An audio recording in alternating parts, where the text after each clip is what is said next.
Hello and welcome to RuCode Office Hours After Hours. This is the part of the show where we actually cover the things that we missed covering in this last week's Office Hours podcast. I would like to introduce to you, I have here with me Dan from the RuCode team. Hey Dan, how's it going? Pretty good. Good to hear. And we also have Gosu Coder, Adam. Welcome. Sorry we missed you on this week's podcast. We had Ruvet on there, and the hour burned through. So very sorry we missed your very important segment that I think a lot of people come here for. Oh yeah, no worries on that. I mean, that was definitely important to cover. So what are we going to be talking about today? Well, GLM 4.6. I feel like a lot of people are excited about this model, and I don't know have you guys had a chance to play around with it much yet? Curious to see. We ran the evals on it, and they didn't do as well as we hoped. But then when I actually bumped the temperature and the provider, it really changed how things worked. I think it got somewhere in the 90s. I don't recall. Yep. So it did really well. That's awesome. Yeah, what I will say is temperature matters a lot for this model, and I can actually show you some demos if you want about some of the variants between it. There it got 90.8 and 96.7 on the diffs. Okay, which is excellent. Yep. And it's so inexpensive. It's such an inexpensive model. But GLM 4.6 for me is sort of my front end designer model more than anything. It's a model that I think excels, especially if you give it a good design system behind it. It does a really good job of actually incorporating that in. It does I would say, maybe not Sonnet 4.5 level debugging, bug fixing, but it does a really good job implementing and following rules in your code base. It works incredibly well in RuCode. Incredibly well. And to be very specific, I'm using primarily the Z.ai coding plan, which it's like $6 a month, and you get a ridiculous amount of usage for it per day. Seriously, wow. Yeah, it's insanely cheap to use. So you pair all those things together, you've got this really cost-efficient model with Z.ai, which is a really good provider, and then it's you literally can't go wrong with it. So a lot of times, what I would recommend if people are on a budget, use the OpenAI's $20 plan, and when you hit your limits, go to something like that $6 plan, and you're going to be fine with that. Huh. That's really good. It's insanely good. Are we going to put it head to 4.5 here? How does it compare? Without going too deep into it yet, I get you're going to be showing us a demo, right? Yeah, I can show you a few demos. So let me start by saying this model suffers from the same thing every other model does in the space, which is it likes the color purple. And that is just something you kind of have to overcome. I don't know if you guys noticed that, but purple is the color that AI likes. This one is ran in RuCode at temperature 0.6, but there are definitely some issues with it when you go down. So for example, down here in the contact, this ended up empty. Let's jump it up to so this is not bad though. This is a decent design. Some padding here would be nice. Filling that out would be nice. And how did you make this? So this is a single prompt. It's hey, you're RuCode. I want you to make a portfolio website about yourself. And it needs to be killer because you getting picked depends on the success of this portfolio website. Yeah. So this is a single shot run.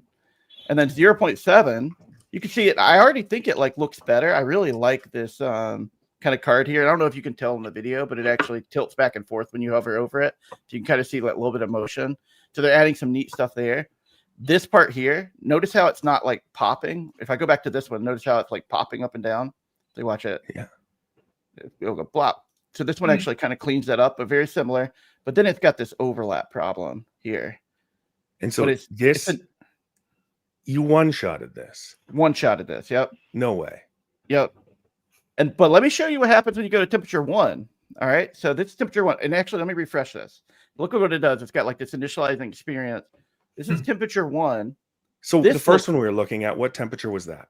0.6, 0.7, 1. Now it looks like our website. So we go got to rucode.com.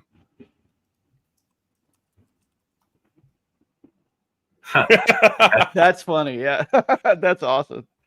Just so you know, our website was actually made by a contributor. So That's awesome. A contributor might have one shot at it. But this, like, notice like the like subtle things that they've got in there. Nice hover effects. Like, notice how it kind of like really nice effects there. The buttons of hover effects, even like going over this terminal that it created here. It's got like a nice like tilt to it. You might not be able to see this, but in the background, there's like particles like floating around. It's got like a soft gradient across. Dude, they train. That's exactly wherever ours came from. Probably Sonnet is because ours has that thing too. Ours has the background. It's so nice. And then you get down here, you saw the numbers moving a second ago. Like, this all looks good. These things like nicely animate when you switch between them. It's like incredibly good. Yeah, that's very nice. So you made the RuCode website. This is the RuCode portfolio website where it's basically, it has a Bachelor of Computer Science from Tech University. So that's kind of funny.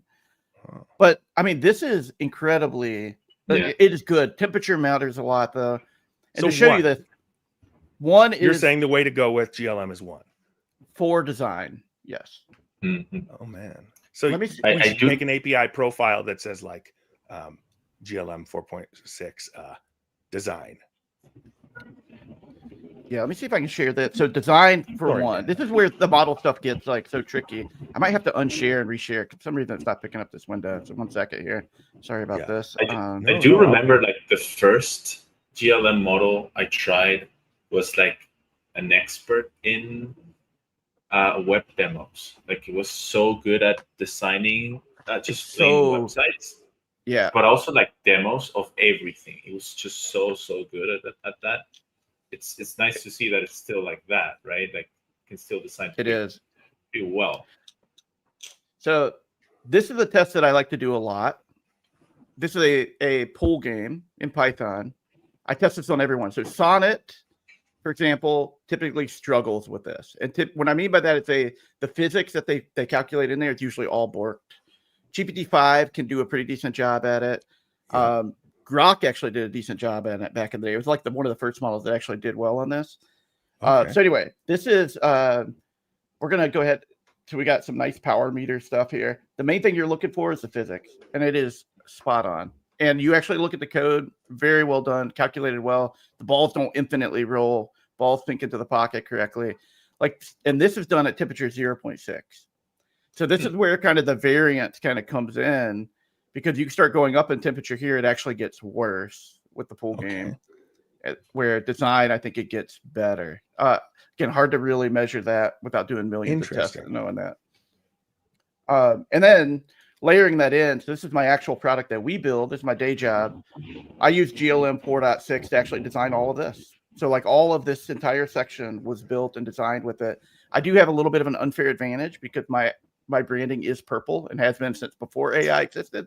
So it fits it well, but it does do a good job like picking up even like the greens and stuff we have here for important information. It picked a lot of that stuff up.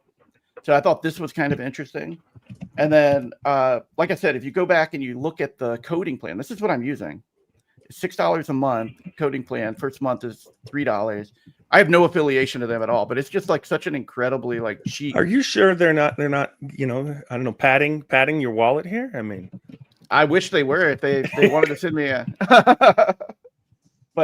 but no, seriously, like I feel like they're probably losing money on this more than anything. So it may not be a forever thing.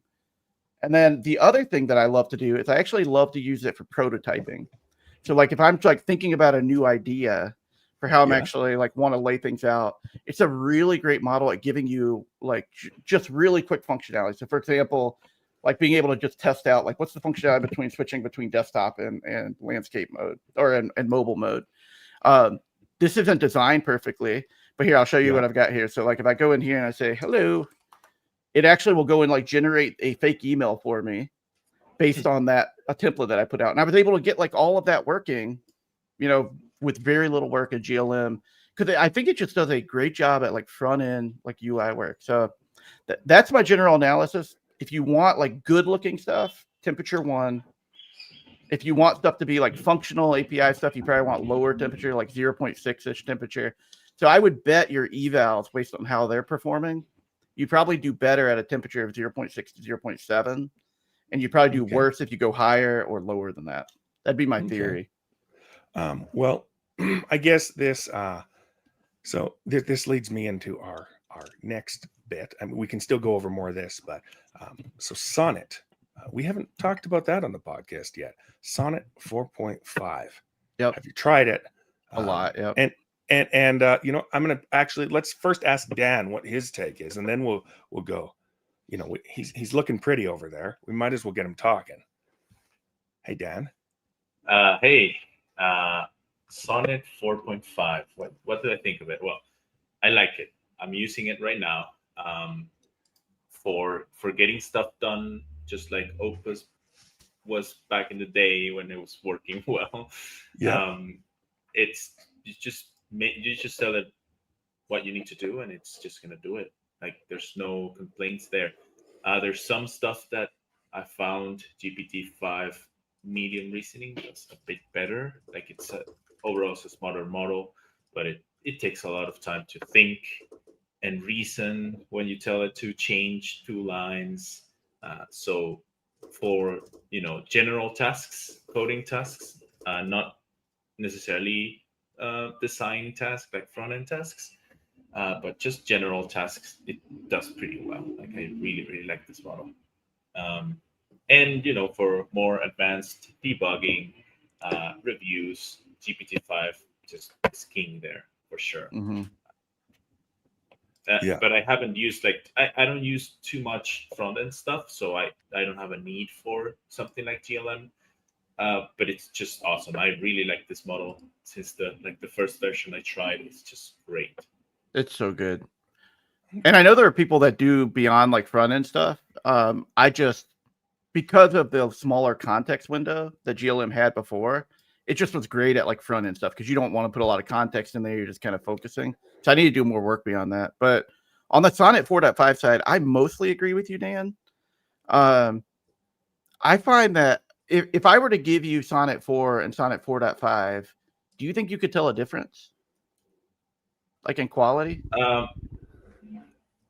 I would say I've used Sonnet 4 a lot too. This model just feels a bit. It's hard to describe it for sure. Like it's just a bit smarter than 4. So it doesn't get lost as much when I just set it and leave it doing stuff. When I come back, usually I found that it does whatever I tell it to. Sonnet sometimes does it, like most of the time does it, but sometimes it gets distracted or doesn't understand what I'm saying. I found that Anthropic models just are better at reading between the lines.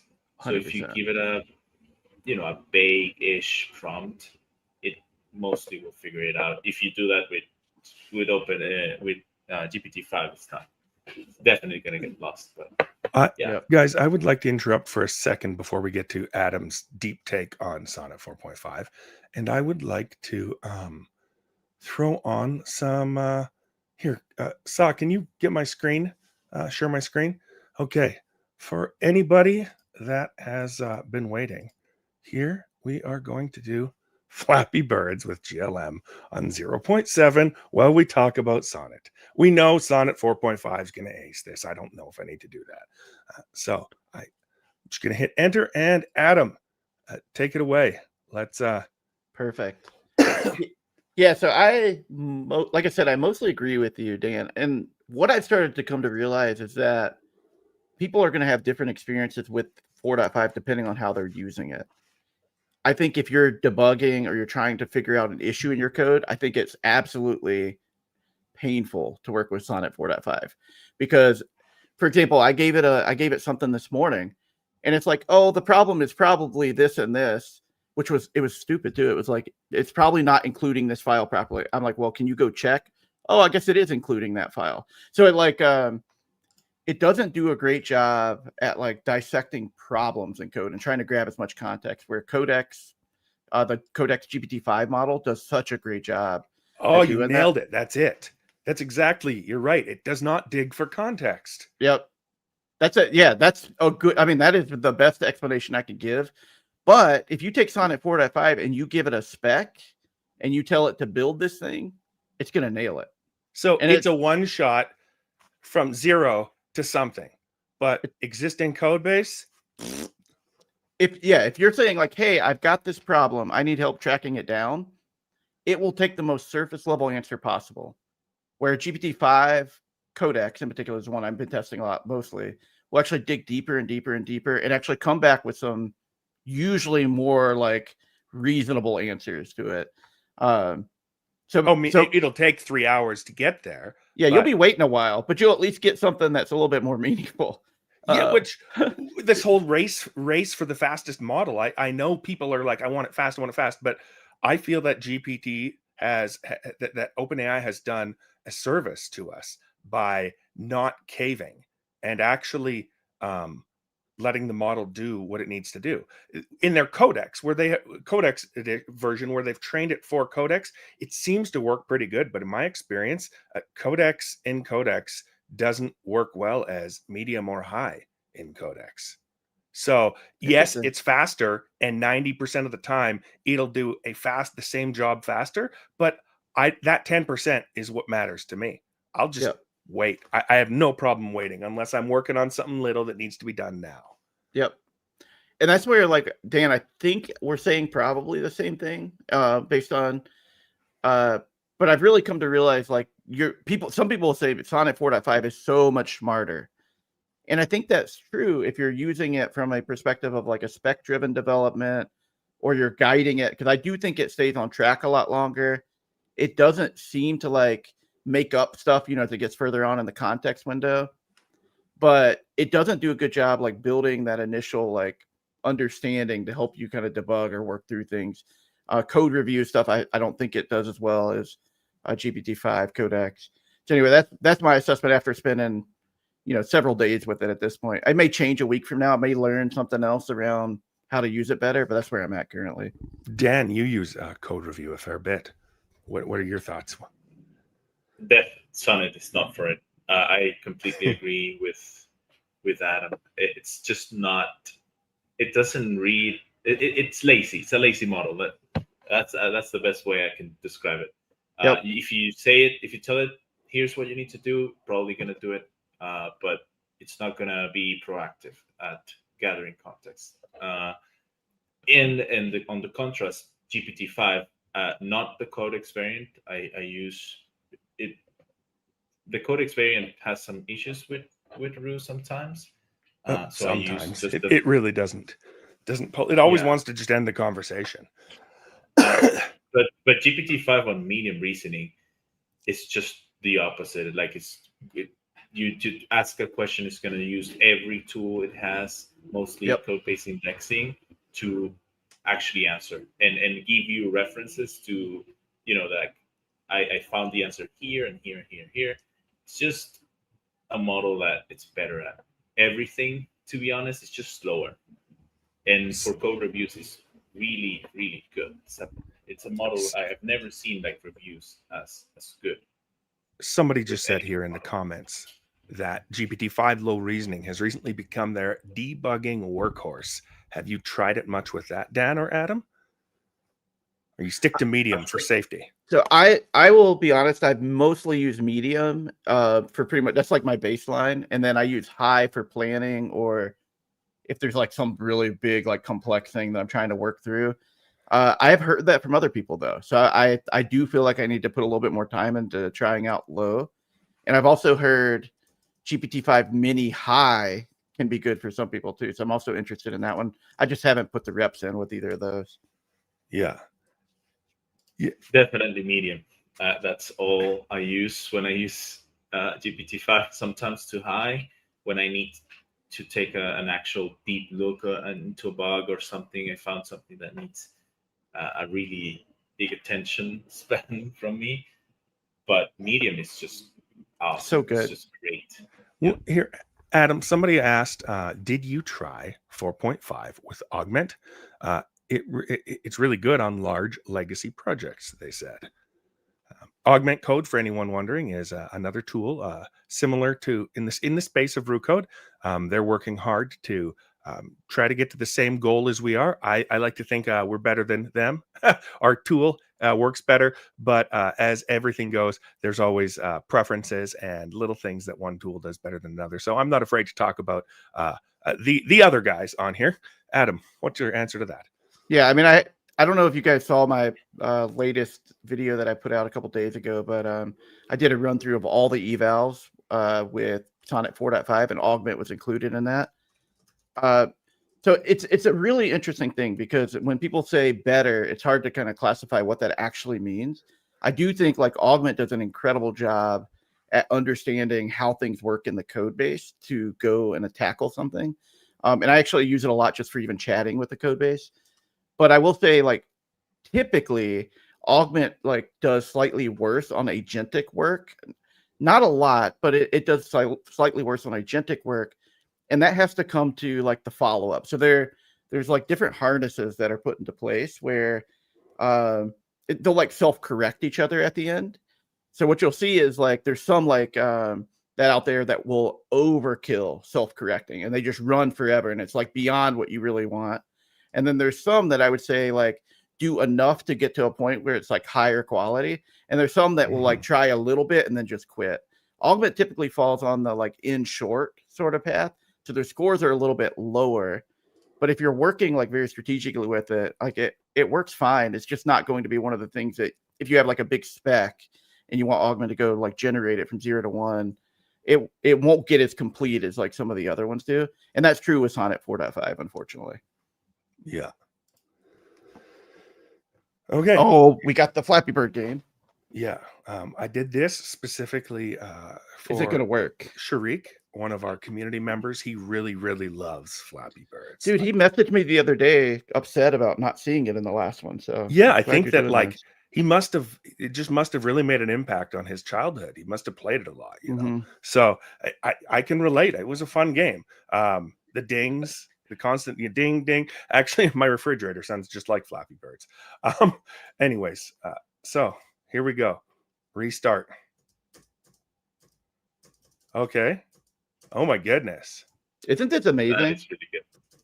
Okay. Like, for anyone that has followed our podcasts, this is probably the best version I've seen. It's very close. It even has like a wing on its side that actually looks kind of. Its eye is right. Its beak is facing the right way.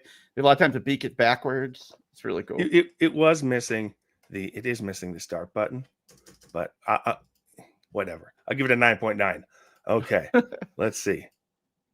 Oh, nice animation for the flip. And you know the signature purple there. Always purple, man. They love purple. Well, I suppose it would be easy just to say don't make anything purple. Actually, Sharik and I were testing that in the other day, and it's like they will still make purple even if you try telling it not to make purple. Does that have eyes on it? What? It does have. It has eyes on the little snake. That's pretty cool. Yeah. No. Oh wow. There's difficulties. Play again. Oh, I'm on slow. There we go. Let's go extreme.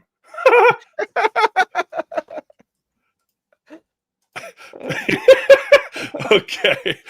This is pretty funny. Back to games, dude. Like it works. It is not the most beautiful, but it is actually.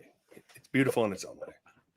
Yeah, I like the animations, but also the attention to detail in the font, like actually changing the font for the titles and stuff. Yep. Yeah, it's such a good model.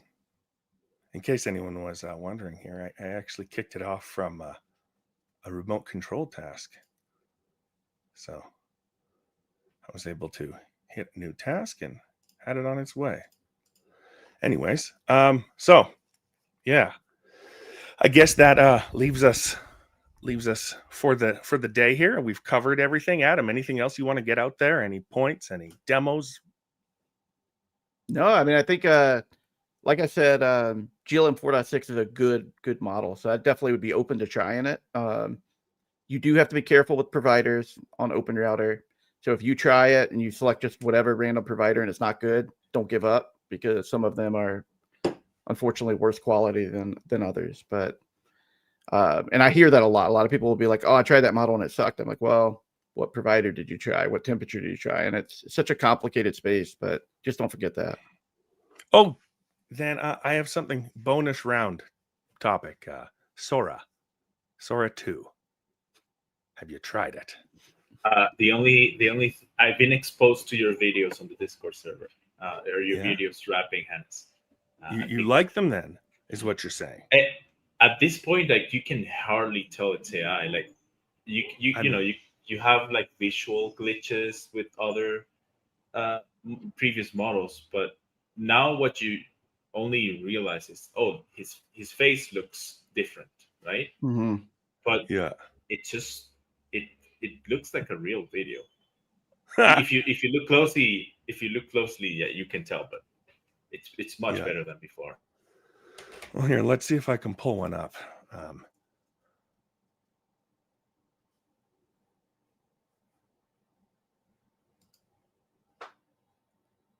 Oh my gosh, that is not me. I swear. I mean, you can tell, but if you look at it like quickly, it just looks like Ah, a person dancing, right? It's pretty good. That's wild. That's so wild. well, if anybody really wants to make fun of me or whatever, I've made it so my avatar or whatever is what do they call it? They call it my cameo is available to anyone. So mess with it while you can. Thank you very much, everybody, for joining us. And I look forward to seeing you guys on Wednesday. Adam, thank you very much. And thank you for your patience. Sorry about not. Yeah, no being worries. there. No sweat. Okay. Thanks, Dan. Cool. See you later, everybody. Hi guys. Later, everybody. See ya.